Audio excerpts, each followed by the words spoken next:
सुमित्रा अपने पति माधव के साथ एक गांव में रहती थी। वह भगवान गणेश की एक बहुत बड़ी भक्त थी और निस्वार्थ भाव से भगवान गणेश की पूजा अर्चना किया करती थी। और उसका पति साहूकार के घर में एक नौकर था। वह साहूकार बड़ा ही खड़ूस और गुस्सैल स्वभाव का था। वह अपने नौकरों पर बड़ी सख्ती रखता था। जय गणेश जय गणेश जय गणेश देवा, माता जाकी पार्वती पिता महादेवा। ओम श्री गणेशाय नमः। ओम श्री गणेशाय नमः। सुनो जी, ये लो भगवान गणेश जी की आरती। क्या हुआ, आज आप बड़ी जल्दी में हो? हाँ, साहूकार ने जल्दी बुलाया है। कुछ दिनों में गणेश चतुर्थी का उत्सव आने वाला है, इसलिए वे अपनी हवेली पर 10 दिनों के लिए गणेश जी की स्थापना कर रहे हैं। बड़े ही धूमधाम से गणेश चतुर्थी की तैयारियां करवा रहे हैं। अब हमें रोज जल्दी जाना होगा। हाँ, गणपति बाप्पा, तो इस बार मेरा भी मन है भगवान गणेश जी की मूर्ति को स्थापित करने का, उनकी सेवा करूं और विधिवत उनका विसर्जन करूं। लेकिन इन सब में पैसे भी तो चाहिए। अरे, तुम चिंता क्यों करती हो? साहूकार के घर में जितना समय ज्यादा काम करूंगा, वे उतने पैसे ज्यादा बढ़ा कर देंगे। इन्हीं पैसों से हम पूजा सामग्री खरीद लेंगे। अच्छा, मैं जा रहा हूँ। माधव साहूकार के घर में काम पर चला जाता है। सभी नौकर काम पर लग जाते हैं।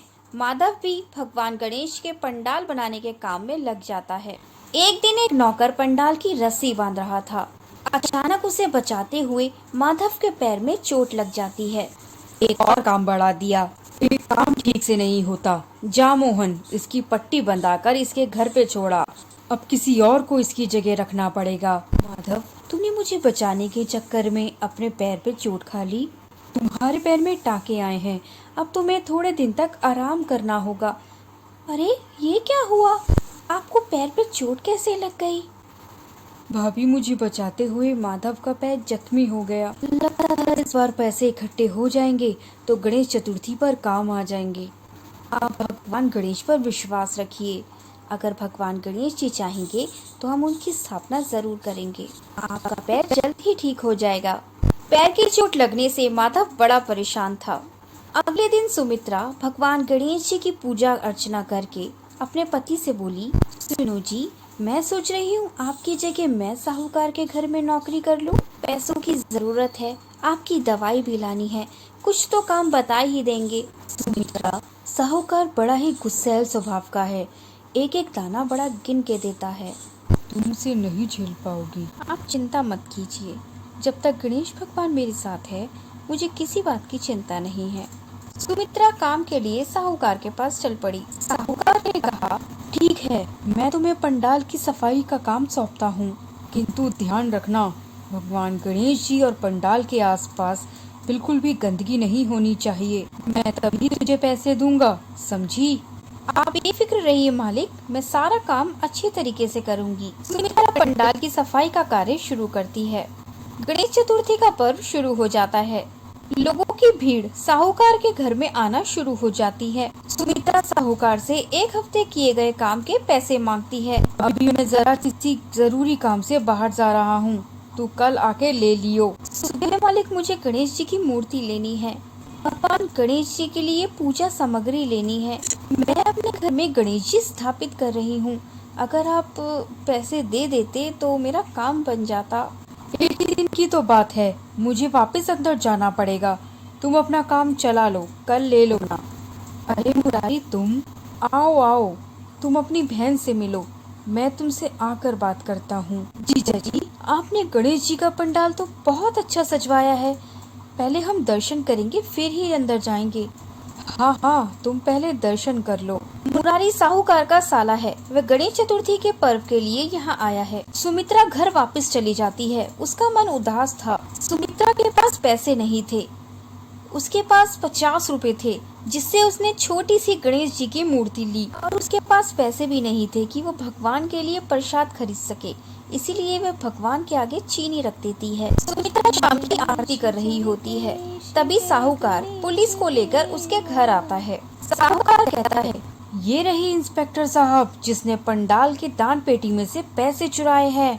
कैसी बातें कर रहे हैं मालिक, मैंने कोई चोरी नहीं की, मेरा विश्वास कीजिए। हे गणेशा मेरी मदद करो। मालिक हम गरीब जरूर हैं किंतु चोरी नहीं कर सकते। मेरी पत्नी गणेश भगवान की बहुत बड़ी भक्त है, वह ऐसा घिनौना अपराध नहीं कर सकती। जीजा जी ये गरीब लोग ऐसे ही होते हैं, साफ सफाई के चक्कर में हाथ साफ कर लेते हैं, छोड़ना गलत है। छोड़ कौन रहा है साले साहब, इंस्पेक्टर साहब इसे ले जाइए। सुमित्रा और माधव रोते रहे लेकिन किसी ने भी उनकी एक बात भी नहीं सुनी। सुमित्रा को पुलिस ने जेल में डाल दिया। माधव के पैर में चोट लगी थी, वह उसी अवस्था में पुलिस स्टेशन गया किंतु पुलिस ने उसे सुमित्रा से मिलने नहीं दिया। सुमित्रा भगवान गणेश का ध्यान करती है और माधव भी घर में भगवान गणेश जी की पूजा करता है।